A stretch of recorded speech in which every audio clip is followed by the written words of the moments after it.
Today's the 20th of April 2017. This is the cemetery in Berchtesgaden in Germany. It is unusual for the weather to be like this. In fact, it's highly rare. I cannot recall ever seeing snow and snow of this nature in April in my life, in this part of the world, sorry. I've seen it in Newcastle, but not here. The reason I'm in the cemetery because I've got this grave in front of me, Dietrich Eckart. Now, you mightn't have heard of him, but he was one of the four founders of the German Workers' Party, which came into existence in 1919. And he's got a pretty nice grave as well. Somebody who regarded himself as a, certainly was a good Catholic, so much so he's got buried in here. If I were to drop down dead now, they wouldn't allow me to be buried in here. But Dieter, he seems to be all right. Now, the German Workers' Party, which of course became the Nazi Party. Now, he was born in a place called Neumarkt, which is not so far from Nuremberg. In fact, there's even actually, the Nazis built a memorial there to him, and which is still there today, but it's been defaced and vandalized and all the rest of it now. And so his mother died when he was only 10 years old. Now, she was somebody who spent most of her time in the church. In 1895, his father died, and he left him quite a lot of money, and but he went and spent it all, as students tend to do. Now, he was a rather bohemian sort of a person. As a student, he took up alcohol and morphine, which wasn't very common then. He also liked to do a spot of dueling. I'm not terribly certain what the laws are on dueling, but I do know that he got himself arrested. He was arrested in Passau, and the mayor of Passau, and opening some memorial to him or some street or something in 1938, actually mentioned that he was actually there.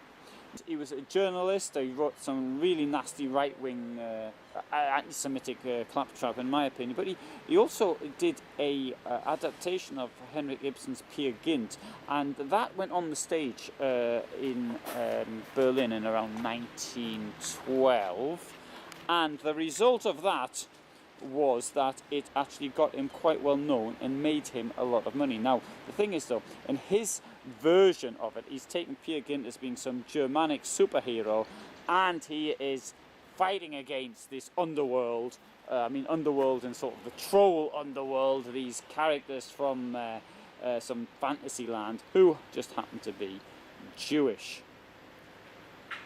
Now, during the First World War, he, being a strong German nationalist, of course, he just sat at home and didn't get involved in the fighting. Well, he was then, by that time, in his 40s, so he probably didn't quite fancy. Apart from that, I mean, alcohol and drug abuse were taking its toll. However, in some time around, I'm not saying it was 1915 or 1916, he started this publishing house, which later became the same thing, did the Vulture Beobachter and a lot of other Nazi material. In 1930, he got married to Rose Marx, who was quite wealthy. She was from Bad Blankenburg, so she put money into it, and he actually made a fair killing himself on the well, killing's probably not the right word. It was as from his Peer Gynt productions in Berlin, and that actually brought him into the world of the wealthy, which later he was able to introduce Hitler to. The big things in his life really started happening with the German collapse in the First World War. Sometime in the spring or early summer of 1919, he wrote an essay believing that some type of German Messiah was about to come their way. A bit like in the Directors in the film by Mel Brooks. He clearly supported the stab in the back myth, the idea that it was all the Jews who were responsible for it, and this led him to form this German Workers' Party in 1919, so which he did with four other people, Feder, Anton Drexler and Karl Harrach. Hitler turned up to spy on them. He was sent there by the army in 1919, and this, I think, is the moment where Eckart and Hitler met.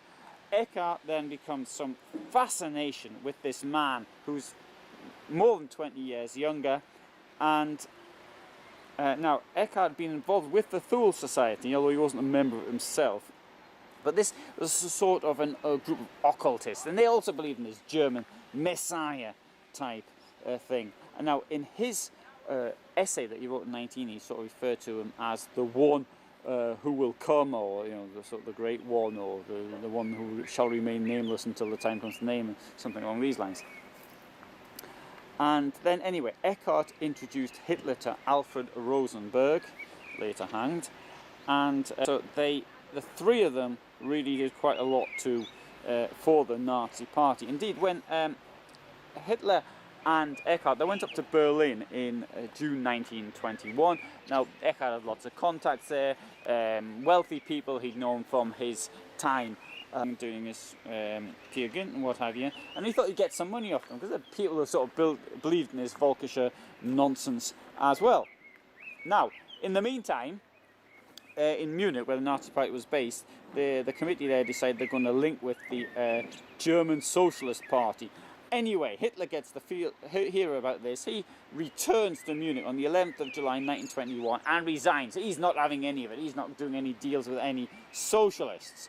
Anyway, the committee realised that Hitler was the only star that they had, the only one to bring them any money in, the only one that was likely to do any good for them. So they get Eckart to persuade Hitler to go back to the party. 2 weeks later, Hitler goes back into the Nazi Party, but as chairman.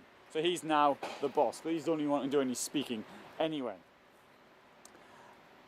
Eckart and Hitler were very close. Something that Eckart wrote, which I tried actually to read, but it was pretty nonsensical, but I found it on the internet, was conversations with Hitler.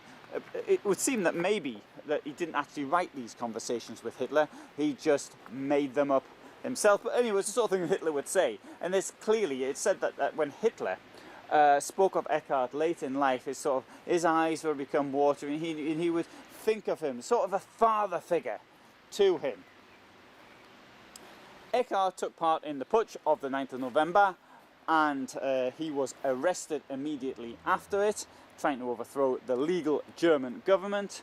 And having said that, he was very ill, and he died of a heart attack on the 26th of December 1923, only 6 weeks after the attempted putsch. 55 years old. Cause is clearly related to drugs, alcohol, and the sort of lifestyle he was leading. In the Nazi era, he was remembered. He's the mentor of Hitler, the person who put him on this anti-Semitic path, this idea of this sort of, in a way, socialist economics, the state control of everything, sort of economics, but it's all basically laid down as the Jews are responsible. So we've got to take stuff away from the Jews. The Nazi Party did go off on left some of its more extreme left-wing ideals behind it in the 30s, and went, although having said that, the Nazi state was really very similar to a socialist state with large amounts of organizations, each competing with each other. Many streets were named after him. He had monuments in many towns. Of course, they were all taken away in 1945 and renamed. I am really surprised to see this grave like this, remembered in this way, and also next to the main gate. And just to show you what else, this is like the main square in Berchtesgaden. And another thing is the amount, or as we walk around here, we can see the people who were killed in the war. There you are. Died in the East, 14th of January 1944, 20th of September 1941, aged 52. There, Chalon-sur-Marne, and that is Gefallen 1940, I think it is. Yes? Well, Chalon-sur-Marne, that would be logical. There's another victim of the war. We've got victims of the war here. We've got victims of the war all over this graveyard. Yet one of the precursors of the war. Now, Eckart, he didn't kill anybody. He didn't even serve in the military. But he is he's there. Now, there's another person around here somewhere, is Hans Lammers, who was a very important Nazi official. His grave is somewhere around here, although I haven't found it yet, but I'm going to look for it, and once I find it, I shall report back on it, and I shall talk about Hans Lammers. One of the things that Dietrich Eckart wrote, and I saw it actually today in the documentation centre, which is here in Berchtesgaden, the Obersalzberg, near the Berghof, where Hitler used to live, was something which he called In guter Deutsch, which I would say plain speaking. It was a pamphlet. It was published from around 1916 to, I presume, 20, maybe even 23, I don't know. But plain speaking, it's blaming the Jews for everything. Everything's the fault of the Jews. No matter what it is, it's the fault of the Jews.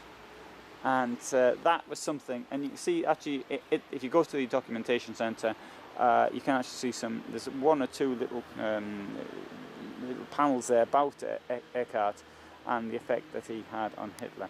It's a strange thing that this is one of the people who really defined the 20th century. He's in this graveyard and in this state.